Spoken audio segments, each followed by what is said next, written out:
Hey, this is Doug from Foscale Models, and we're going to try some chipping effects on this HO Scale track bumper using AK's Rust Effects set. Okay, so we've got a HO scale end of track bumper here, and we've painted it kind of a safety yellow, but we want to get some rust effects on there. So we're going to use our AK Interactive Rust Effects set, and we're going to start with a dark color.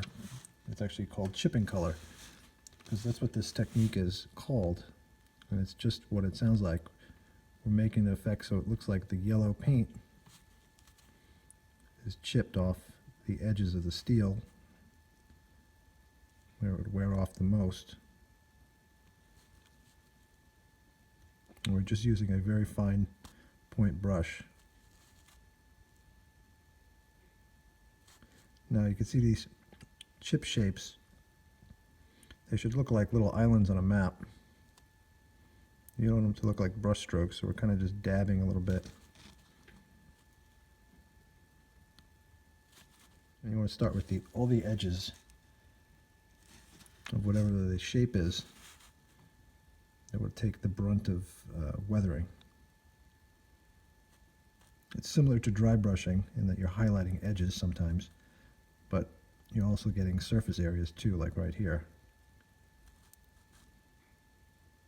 Take a second color. This is like an orange. In the rust set, it's called light rust. And we'll hit sort of the colors that we've already touched, but the rust would get fresher as it gets deeper into the steel and more oxidized. It could certainly work with one color, but a second color, even a third, works much better.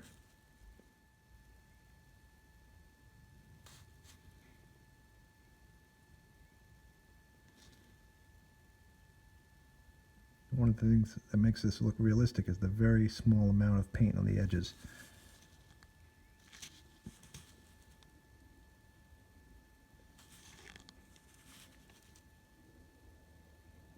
Now this is used by military modelers on their tanks. You can see how this is great on large steel objects, like a tank, where you chip all the edges. I'm going to go back to my orange here, my light rust.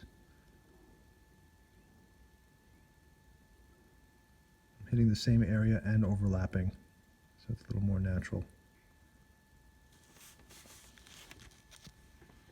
So this is the Rust Effects set from AK Interactive, and you can see they've got 6 different shades. They've got chipping color, shadow rust, old rust, dark rust, medium rust, light rust. So you can use all of those, or 2 of those, or 3 of those to make some nice layered effects. And it's acrylic paint, so you can mix it with water, thin it with water, and you could even put it in an airbrush if you want to. But for the next step, we're going to switch to Artist Oils. Now this very used tube is Burnt Umber. This is just regular artist paint. You can get it at Michael's or anywhere you can get art supplies. And we thin it with paint thinner or mineral spirits. And we can get a nice wash as well as similar chipping effects by getting it into the grooves of whatever object we're working on. So I'm dipping my brush back and forth into the mineral spirits.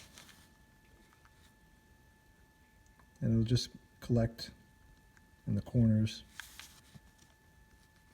and at the bottom of these supports here.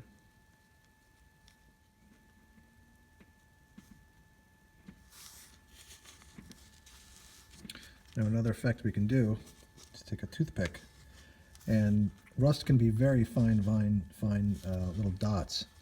So we can take a toothpick and sort of splatter these fine dots of rust that you could never accomplish with a brush, but make the object look much more to scale. And it sort of bridges the gap between those large chips and those smaller ones. You see it's sort of a fine spray. and use this effect on detail castings, oil drums, roof vents, you name it. You could use it in weathering locomotives.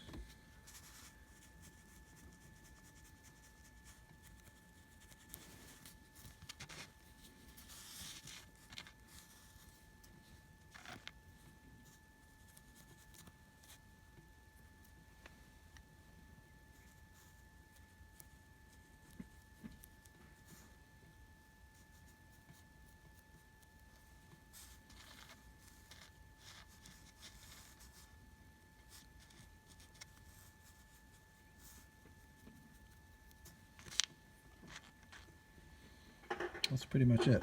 It's a quick, easy way to rust these steel objects like a bumping post, or you could do it on castings and detail parts.